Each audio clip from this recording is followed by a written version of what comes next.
Planning a fishing trip shouldn't feel like a full-time job.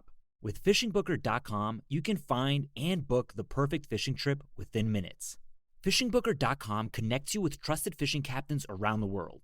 Booking is fast, easy, and secure, with access to verified customer reviews, loyalty rewards, and around-the-clock customer support. Everything you need to book with confidence is in one place. So head to fishingbooker.com and start planning your next fishing adventure today. This episode is brought to you by Boat Trader, America's largest boating marketplace. Whether you're buying, selling, or upgrading, the Boat Trader app makes it easy. With the biggest selection of new and used boats from dealers and private sellers. Browse, compare, and even apply for financing. All in one place. Download the Boat Trader app and start your search today.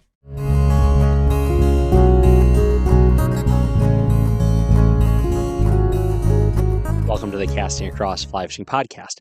I'm Matthew of castingacross.com, where I explore the quarry and culture of fly fishing. This is episode 392. So last week, I recorded an episode called 3 Lies That Keep People from Fly Fishing. And that was aimed more at new anglers who may have been the unfortunate recipients of some inaccurate information about fly fishing. Some lies that exist, some untruths, some myths about what fly fishing requires, and it's information that may very well be discouraging. Today, we're going to look at that from a little bit of a different angle. This is for anybody and everybody, but it is 3 lies that get people into fly fishing. Now, what is the benefit of talking about this? Well, one, we want to be bearers of good news. And so if we have a friend or a relative or a helpless neighbor who's getting into fly fishing and he says, hey, I'm doing it because, and it's one of the things we're talking about today, then you can help correct them. You can steer them in the right direction, say, it's not what you think it is, but there's hope. And actually, fly fishing is great without that little bit of inaccurate information that you are using to fuel your fire to get out on the river and catch some trout. So we'll talk about those 3 things on what I believe is going to be a relatively short episode of the podcast today. The first lie that gets people into fly fishing is that fly fishing is relaxing. Okay, now, to be fair, there are some very relaxing moments in fly fishing. In fact, I've had entire days. I have had weekend trips that are relaxing. But if you are getting into it for an experience that is relaxing every time you go, you are going to be sorely disappointed. So yes, standing in a beautiful bucolic scene and making rhythmic casts to willing trout, or even trout that aren't willing, but you're in a frame of mind that that's okay, does happen from time to time. But then fish start rising, and you try to figure out what bug they're eating. And it's not the version of that bug that you are seeing with your eyeballs. It's not the kind that's landing on the back of your neck. It certainly doesn't match anything in your fly box. And what starts off as a fun little challenge becomes an infuriating puzzle. Or, what's more often the case, nothing's happening.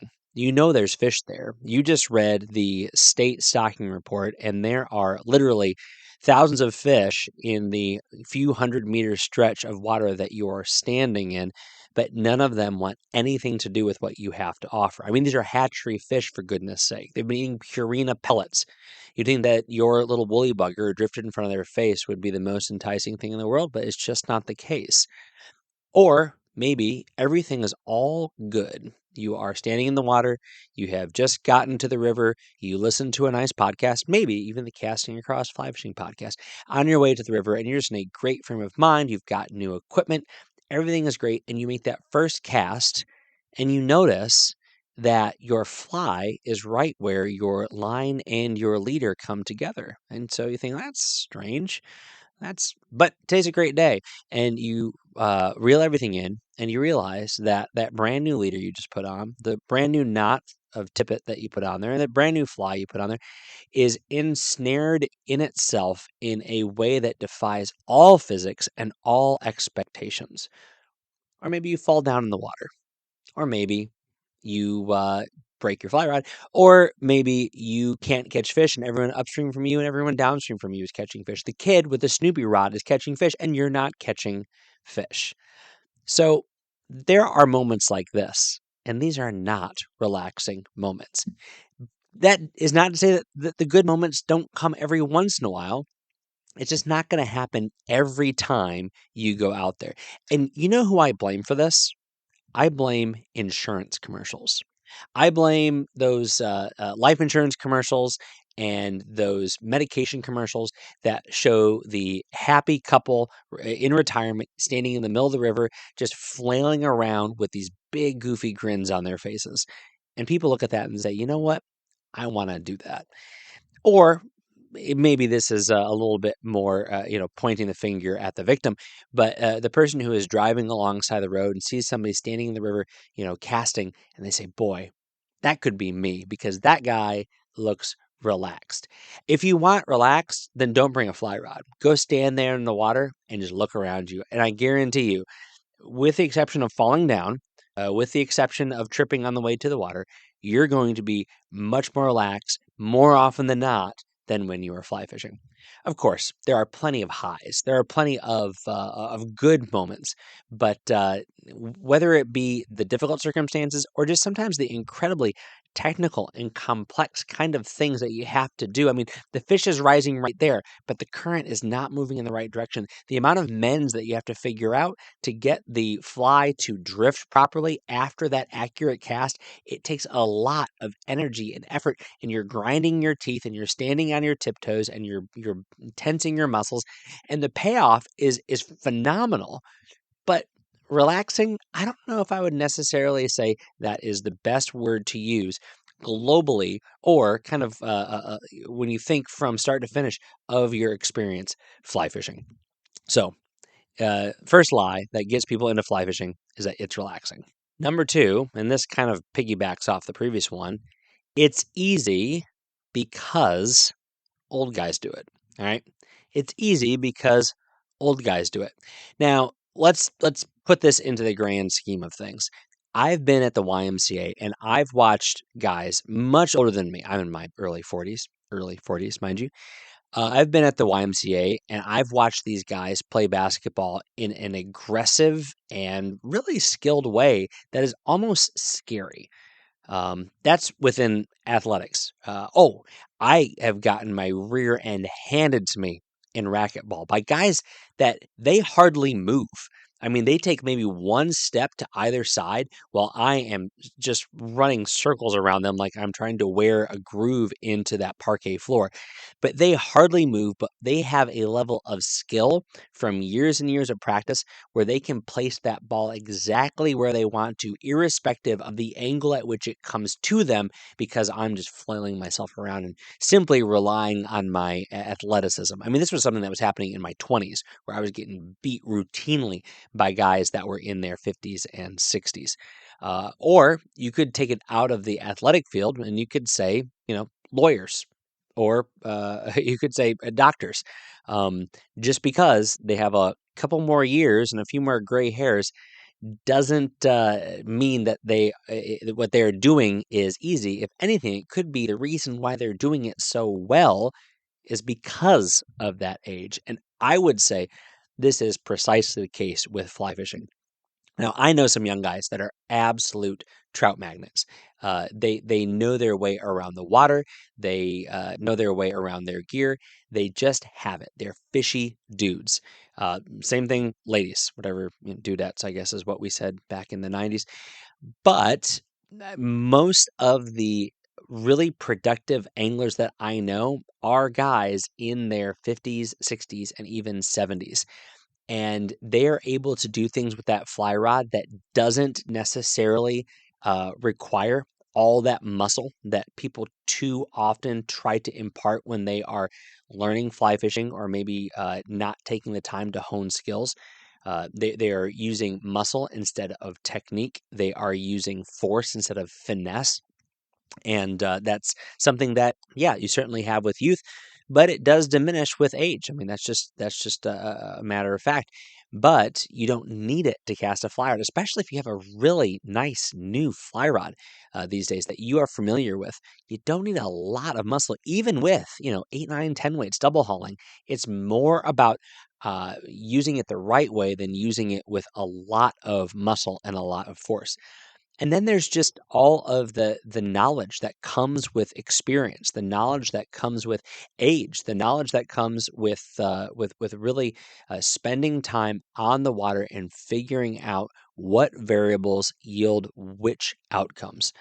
And I think there's just a second, sight, if you will, not to be new agey or weird, but there is an awareness of what's happening on the water that comes just as you spend time outdoors. I think this is something that's true with hunting and fishing and hiking and just being outside.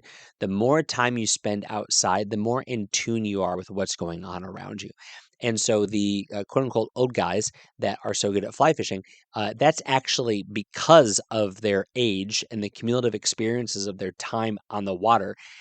It's not that, oh, there's somebody who I could absolutely beat in a foot race or I could outlift, although I know a lot of really wiry and strong older guys where I'm thinking, man, I hope that I just can continue to, work to that point when I'm, 25 years older than I am now. And it's not like they've always been this strong. And so I'm never going to catch up to them. But I think that is really the situation. These guys that you're thinking of have honed their craft. Now, there's a bunch of old guys that can't fish. There's a bunch of young guys that can't fish. But I think when I think back about at least my start in fly fishing, and then some of the communities and circles that I've run in, those guys fly fish well because, yeah, some of them are really just fishy guys, but most of them have just put in the hours. They put in the time on the river to really figure out what they're doing. So to say I can fly fish, it's easy to fly fish. This is going to be a cinch because look there's a bunch of old guys doing it. Well, not only is that never been the case, but it's certainly not the case now when you just see people from all walks of life getting into it and just putting in the time, energy, and effort, yielding those results of productivity. So the first lie that gets people into fly fishing is that it's relaxing. Second lie that get people into fly fishing is it's easy because old guys do it. I guess you could say it's easy also because it's finesse. More often than not.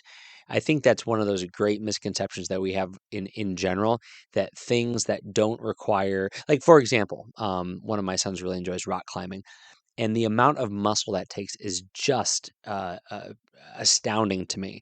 But you see the guys that do it. I mean, you watch those documentaries, the guys that do the free solo climbing, and they're not huge and ripped and buff. They have a very well defined physique that comes from a particular application of muscles and skills and techniques.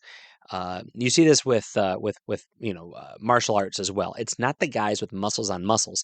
It's usually those lean muscles that are in the right place, and people know how to use them, and they actually benefit from being leaner rather than being very bulked up when it comes to executing what they need to do. I, yes, I'm comparing the elderly angler with the martial artist, but it's not easy because that petite woman or that old guy can do it.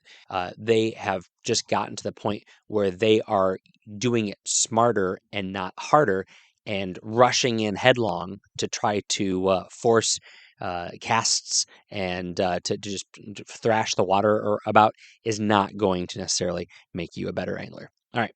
Thirdly, and lastly, it is so much simpler than other kinds of fishing. I mean, at Bass Pro Shop, only about 5% of the fishing section is devoted to fly fishing. That's what I want. I only want that 5%.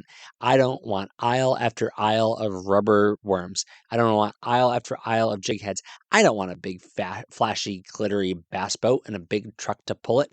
I want a Subaru, and I want a little vest, and maybe a canoe, but certainly not a trolling motor, and heaven forbid an outboard motor. Okay, so I can appreciate that, and honestly, I would say if that is why you want to get into fly fishing because it seems simpler, then go for it. But the fact of the matter is, it is not simpler. I think it is a matter of scale. And here's what I mean by that. If you go into a big fly shop, Bass Pro Shop usually doesn't have a huge section of flies. But if you go to like a legit fly shop, and you took all of those flies, all of those teeny tiny size 16, 20, and smaller flies, and you hung them up in individually up on hooks on the wall, kind of like the crankbaits are at Bass Pro Shop, then that store would be exponentially larger than Bass Pro Shop. So uh, the complexity of conventional angling versus the simplicity of fly fishing because of the size is a little bit misleading. The amount of gear. I'll put it this way: when I go conventional fishing, I usually have a pair of pliers. Like that's the tool I have, right? I've got my tackle box with my worms and my crankbaits and my spinners and all the things that go into all of those fun equations. But the only tool I have is a pair of pliers. I cut the line with the pliers. I bend barbs with the pliers. I release fish with the pliers. In fly fishing, you probably could get away with a pair of pliers, but I think about my pack right now and all the doodads and gadgets and things like that that are hanging off of it. It's not because I write about fly fishing and I'm just carrying everything that I've ever received to review. I'm carrying just like the normal run of the mill stuff. It's just smaller. So can it be simpler? Of course it can be simpler. There's this big push for tenkara, this fixed line Japanese style of fly fishing, maybe 10, 15 years ago it was really big. But you notice a lot of guys ended up simply using the equipment while using the fly rod and the line, but they maintained all of their other equipment that went into it because it's hard to go fishing without your floating, your three types of floating, without your nippers, without your, just all of the other equipment that goes into it. You need 7 types of tippet, even though you're using that fixed line, because you can't have drag, you can't have the fish seeing it. So is it more simple? It can be, but it's certainly more complicated than a cane pole and a worm. It's more complicated in a lot of ways than a Zebco 404 spin casting combo and a little bit of corn under a bobber. It's really what you make of it. Even though everything fits in a much more compact space on your vest or your sling pack than in a big like shoulder bag filled with Plano boxes and lures, again, it's an issue of scale. It's an issue of size. It's an issue of quality of weight, not necessarily quantity of items. So fly fishing is not more simple, and in some ways, I would say that if you are wanting to be simple, but at the same time be accurate in what you employ and how you employ it, there is a smaller margin for error in getting the right fly fishing equipment than there would be in using the right conventional angling equipment. This is what I mean by that. I think you can use a lightweight spinning outfit in a much broader range of applications than you could a 5-weight fly rod. Okay. So if you want to cover more options in your angling, you probably need more fly rods than you would spinning gear. And I know that from personal experience, and I think just the way it's set up, that's the case.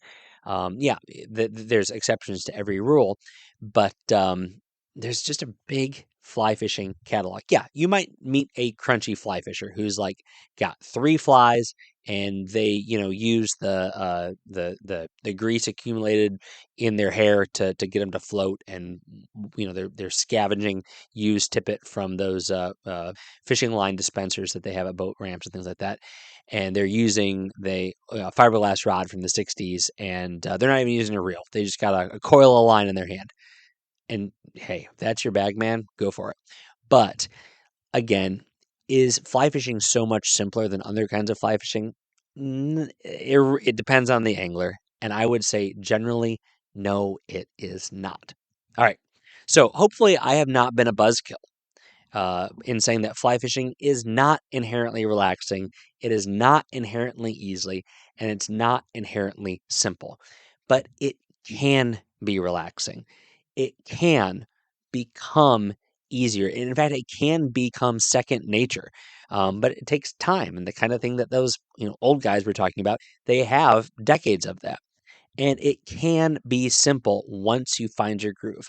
For example, when I'm fishing for brook trout, I've got 3 fly patterns in 2 sizes each, and that's all I take, and everything fits into my pocket. But if I'm going on a really big river, I'm going to have all sorts of stuff, way more stuff from a quantity standpoint than if I'm taking a big old tackle box out on the lake for bass. So, yeah, it's not relaxing. It's not easy. It's not so much simpler on its face, but it can be. But just if that's what you're looking for, just be forewarned. It can be those things, but it doesn't necessarily always end up being that way. This week on Casting Across, there's actually a article written about one of the topics on last week's fly fishing podcast, and it is The Big Fly Fishing Lie.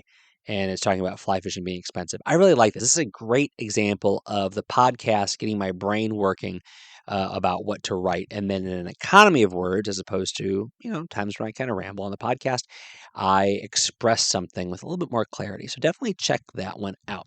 Then Wednesday's video was called Fly Fishing Source Material, in which I review Charles Fox's Rising Trout, the second edition. And this is a great book. And really, my thesis behind the title of the video is that the information about the science of fly fishing and trout and how we fish, techniques, conservation, things like that, is not outdated in the sense that it is not valuable.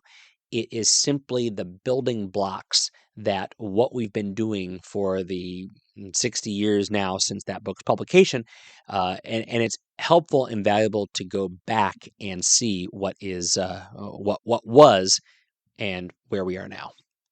This week's recommendation is actually kind of a carryover from this week's video. And it's the book that I was just talking about. So I mentioned in that video how Fox writes an entire chapter and then references elsewhere in the book about Big Spring Creek in Cumberland County in Pennsylvania. Fantastic creek. I've caught a lot of awesome fish on it over the years. But it has been imperiled in one way or another in the last few centuries. And most recently, there was the threat of some development in the headwaters. But after I record that video, I was curious as to the state of things because I mentioned that, and it looks like things have been paused for now, which is phenomenal. That's good. That's what you want to hear. But it's an interesting story. If you have not read about Big Spring Creek in Cumberland County, then just Google it, okay? Read about what the local chapter of Trout Unlimited, the Cumberland Valley chapter of Trout Unlimited, has to say about it. Read about there's a Friends of Big Spring group, what they have written about it online. Read some articles that have been in the local papers about this most recent issue. This is being recorded in the middle of May of 2026. But yeah, read some of the books that I've talked about. Charlie Fox's Rising Trout, Ed Shank's Fly Rod Trouting, the Limestone Legends, the collection of the papers of the Harrisburg fly fishers. Those are just 3 examples that talk about Big Spring Creek. If you read the guidebooks, the Pennsylvania guidebooks, Keystone Fly Fishing is a great example. Just getting a little bit of a history because it's a stream that's really had its ups and downs and has very different characteristics. This is a gross overgeneralization, but you could say it was a great brook trout fishery, and then it became a really good brown trout fishery, and now the rainbows are really, they're there. We want the brookies to be back, but the last times I've caught big fish there in the last decade, they've all been rainbows. So actually, I caught a really, really pretty wild rainbow just this last season fishing up in the headwaters of Big Spring Creek. And my son and I just looked at this thing thinking, man, this is not supposed to be here, but I'm very happy that it is. So check that out. So maybe not a direct line for you to read something, but just some things for you to check out. If you're interested in conservation stories, in fly fishing history, and in current events, Google Big Spring, Cumberland County, Pennsylvania, and you'll get all sorts of stuff. Thanks for listening to the Casting Across Fly Fishing podcast. Please subscribe to your favorite podcast app and rate the podcast in Spotify and Apple Podcasts. Then head over to castingacross.com for 3 posts a week on the people, places, and things that go into the pursuit of fish.